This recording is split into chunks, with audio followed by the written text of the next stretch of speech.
Hello lovelies, welcome back to my channel. Today's video I'm going to show you how to achieve this beautiful neckline. So I had to cut it out to explain how to achieve this. So come along guys, let's begin. The first thing you're going to do is to draft your pattern, right? You have to draft the dress you are making. So I'm using Princess Start for this outfit, and I went ahead after drafting. You can watch it on the previous video. I'll put the link on the description. You have to now go ahead and cut the satin.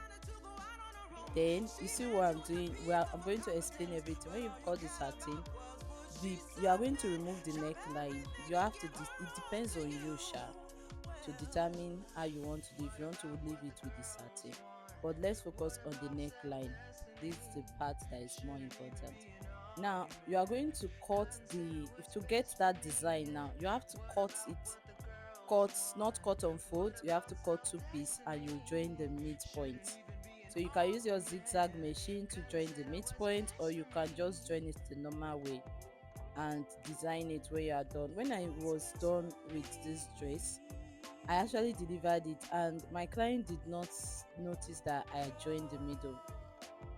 That's because of how it was so pretty when I was done, so she did not even notice. Now you can decide to just do it this way, and instead of doing the method that I did and cut out the upper part on the satin, you have to decide how you want yours to be.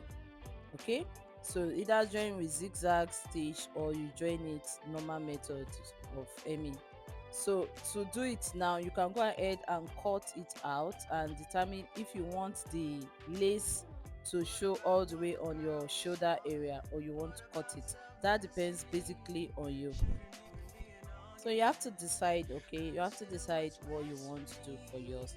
This is the top, this is the neckline tutorial, and I'm also going to do the one for the sleeve, a tutorial for the sleeve, so that you'll be able to see it and to be easy for you to do that. Now can you see how pretty the neckline is? Now it's time to cut the part that I was talking about. You have to take your pattern paper, and remember we are cutting out the upper part of our top. You are going to take the pattern paper and mark where you want to cut. Instead of cutting it out, you can just fold it and cut it on the fabric, because I want to use my pattern paper again, right? So I had to just cut it on the satin, and whatever you have here is what you are going to use for your lining piece. Can you see how pretty it is? So that's it basically on how to achieve this beautiful structured neckline. I don't even know what to call it, but how to achieve a neckline with the edges of your lace. That's it guys. Please, if you haven't subscribed to our channel, like and subscribe to our YouTube channel, and to watch the full video I'll put the link on the description below. Bye bye, have a lovely day.